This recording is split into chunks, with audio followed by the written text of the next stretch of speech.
우리 오늘은 데살로니가 후서 1장을 읽게 됩니다. 우리 묵상의 주제가 이 복음의 삼총사 바울과 실루아노 디모데 이 세 사람의 동역자에 관한 우리 말씀입니다. 이런 좋은 동역자들을 우리가 얻기 위해서 우리가 어떤 사람이 되어야 하는가? 이번 주 암송 성구 베드로후서 1장 4절입니다. 다 같이 기억합니다. 이로써 그 보배롭고 지극히 큰 약속을 우리에게 주사 이 약속으로 말미암아 너희로 정욕을 인하여 세상에서 썩어질 것을 피하여 신의 성품에 참여하는 자가 되게 하려 하셨으니 베드로후서 1장 4절. 신의 성품, 하나님의 성품, 예수님의 성품, 곧 어떤 성품입니까? 한마디로 거룩한 성품입니다. 우리가 이 철학이나 신학에서 아주 중요한 용어 가운데 하나가 반대의 통합, 서로 다른 극과 극의 개념이 하나만 가지고는 명확하게 그 의미가 드러나질 않습니다.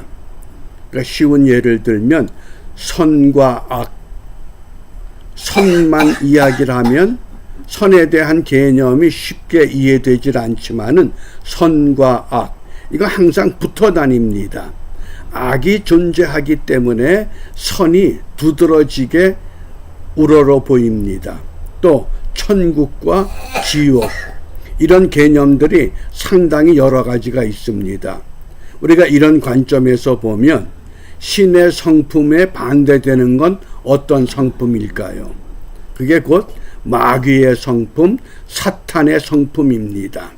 우리가 예수 그리스도를 믿으면 예수님의 성품에 참여해야 되는데 때로는 나도 모르게 이 본질상 진노의 자녀라고 하는 이 울타리에 갇혀서 신의 성품보다는 사람의 욕망에 이끌리는 이 사탄의 성품에 우리가 빨려가는 경우도 종종 있다고 하는 것, 우리가 도저히 묵과할 수는 없습니다. 그렇다고 하면 이러한 신의 성품에 참여하기 위해서 오늘 데살로니가 후서 1장 1절입니다. 바울과 실루아노와 디모데는 하나님 우리 아버지와 주 예수 그리스도 안에 있는 데살로니가인의 교회에 편지하노니. 우리가 이 말씀에서 이 바울과 실루아노와 디모데, 실루아노는 다른 말로 신라를 말합니다. 그러면 바울과 실루아노와 디모데의 공통점을 찾는다고 하면 저는 이 세 사람이 모두 같은 감옥 생활을 함께 했다고 하는 사건입니다. 바울과 실루아노, 우리가 잘 아는 사도행전 16장에 바울과 실라가 루스드라 지방에 갔을 때에 그곳에서 감옥에 갇히는 사건을 경험하게 됩니다. 심한 매를 맞고 깊은 감옥에 갇혀 있을 때 날이 어두워지자 바울과 실라가 무엇을 했습니까? 하나님을 찬미하며 기도했습니다. 매 맞는 고통과 예수님 때문에 핍박을 받으면서도 누구를 원망한 것이 아니라 예수님 때문에 받는 이 고난, 이 아픔, 이 고통, 이것을 오히려 신의 성품을 회복해서 하나님을 찬양하고 하나님께 기도한 겁니다. 그때 결국은 어떤 일이 벌어졌습니까? 놀라운 사건이 전개됩니다. 그 다음에 바울과 디모데는 또 어떤 관계입니까? 바울과 디모데가 히브리서 13장에 보면 로마 감옥에 같이 투옥되어 있었습니다. 그리고 디모데가 이제 자유를 얻게 되면서 바울의 심부름을 하게 됩니다. 그러니까 바울과 실루아노와 디모데는 예수님 때문에 고난을 기꺼이 받아들였던 사람들입니다.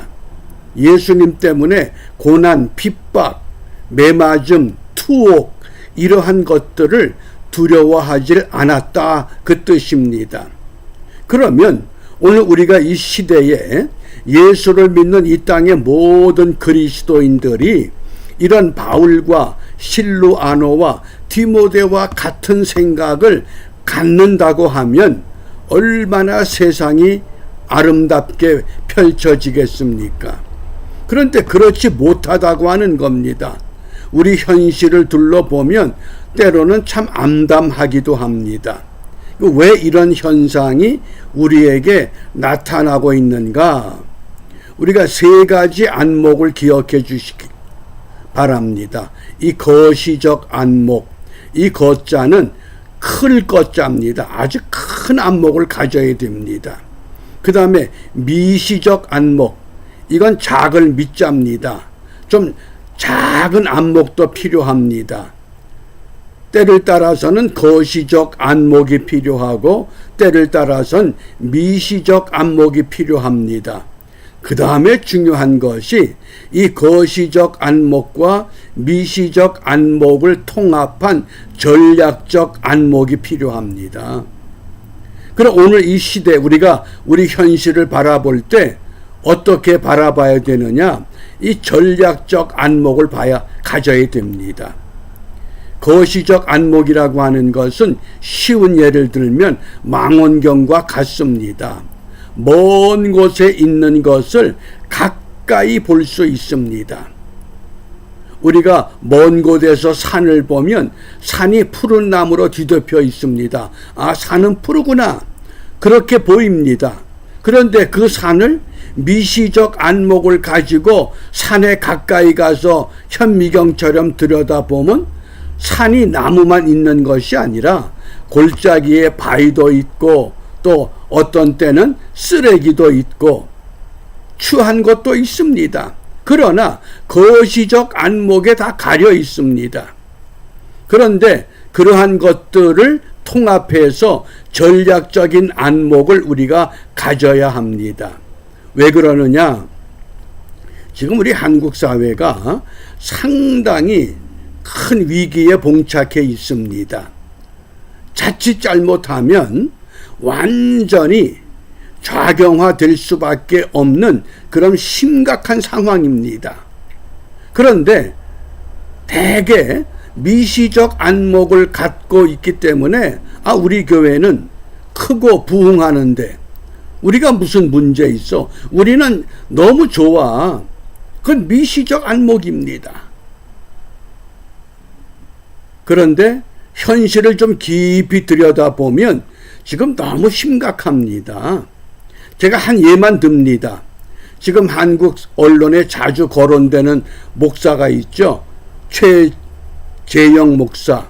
미국 시민권자를 갖고 있으면서 북한에 여러 차례 드나들면서 마치 북한을 여행한 사람처럼 등장하고 있지만은 그 사람의 정체에 대해서는 별로 관심을 갖지 않습니다. 그 사람이 어떤 사람이냐? 북한의 통일선전부의 부원장인 맹경일 부원장을 만나서 직접 남한을 무력화, 이 윤 대통령을 탄핵화시키는 지령을 받고 와서 대통령 영부인을 만나고 그런 일을 꾸미기 시작한 겁니다. 그 뒷 배경이 뭡니까? 근데 이걸 모르는 겁니다. 종교개혁자 칼빈이 그래서 어떤 이야기를 했느냐? 정치에는 구원이 없다. 아주 단호하게 잘랐습니다. 정치에는 구원이 없다. 우리가 그동안의 교회 역사를 보면 정치에 직접 참여하는 경우가 있습니다. 그 좋은 예가 영국의 윌리엄 올퍼스. 영국의 의회에 진출하면서 그가 처음으로 노예 해방을 주창했던 사람입니다. 그것이 미국의 링컨 대통령이 그 신앙과 사상을 받아서 미국의 노예 해방을 일으켰던 겁니다. 왜? 진실한 기독교인 한 사람 때문에 부패한 사회가 완전히 정상으로 돌아올 수 있는 그런 계기를 만들어내는 겁니다. 무엇 때문에? 전략적 안목을 가졌기 때문에 그렇습니다. 또 우리 그 네덜란드의 아브라함 카이퍼 같은 목사님, 네덜란드를 완전히 새롭게 세웠던 유명한 목사님입니다. 목회자로서 내가 교회에만 국한된 것이 아니라 나라의 위기가, 경제의 위기가, 사상의 위기가 닥쳐오면 나라를 먼저 구해야 된다고 하는 그 대표적인 우리 개혁가가 칼빈 개혁자입니다. 그는 제네바 의회의 의장이 됐습니다. 직접 정치에 참여하면서 하나님의 가르침을, 성경 말씀을 사회에 그대로 적용시키는 시도를 했던 겁니다. 그래서 정치에는 구원이 없다고 하는 분명한 메시지를 우리에게 전달했습니다. 우리가 오늘 이 아침에 나는 어떤 안목을 갖고 있는가? 거시적 안목도 필요합니다. 미시적 안목도 필요합니다. 그러나 우리가 지금은 전략적 안목을 분명히 가져야만 됩니다. 앞으로 어떻게 될 것인가? 나라의 장래가 공산화된 나라에 하나님은 없습니다. 교회는 없습니다. 이거 역사가 증명하는 현실입니다. 그럼에도 불구하고 미시적 안목 때문에 우리는 괜찮아, 우리는 부흥하고 우리는 성장하고 있어. 그러면 거시적 안목을 무시한 것밖에 되질 않습니다. 지금 매우 어려운 위기에 봉착해 있다고 하는 것, 미국도 마찬가지입니다. 과연 앞으로 어떻게 될 것인가? 점점 좌경화될 것인가? 아니면 하나님의 말씀으로 돌아오는 계기를 세워갈 것인가? 어느 길을 선택하느냐? 그래서 우리가 이 아침에 무엇을 기도하려고 하느냐? 전도서 4장 12절입니다. 한 사람이면 패하겠거니와 두 사람이면 능히 당하나니 삼겹줄은 쉽게 끊어지지 아니하느니라. 삼겹줄. 나라가 분명하고 교회가 분명하고 거기에 하나님의 말씀 진리가 분명하면 결코 끊어질 수 없다고 분명히 지혜 문학에서 우리에게 깨우쳐 주셨습니다. 그러므로 우리가 이 아침에 세상 나라를 구원하는 교회를 세워 주옵소서. 우리가 섬기는 교회가 교회 중에 하나가 아니라 하나님이 기뻐하는 세상 나라를 구원하는 교회. 그런 교회는 어떤 사람들이 세우느냐? 예수의 영에 사로잡힌 사람만이 그 일을 이루어낼 수 있습니다. 사도행전 16장에 보면 바울과 실라가 예수의 영에 사로잡혔다 그랬습니다. 그러니까 예수의 영에 붙잡혔기 때문에 복음을 전하다가 매를 맞고 고난을 당하고 핍박을 받고 감옥에 갇힐지라도 결코 두려워하지 않습니다. 왜? 예수의 영은 진리의 영이요, 진리가 우리를 자유케 하고 진리의 영이 우리를 자유케 한다고 하는 분명한 믿음이 확고하기 때문에 그렇습니다. 오늘 우리가 이 어려운 때에 이런 믿음을 다시 한번 결단하고 나라와 민족을 위해서 기도하고 교회가 바로 세워지기를 위해서 기도하는 은혜의 하루가 되시기를 바랍니다. 기도합니다.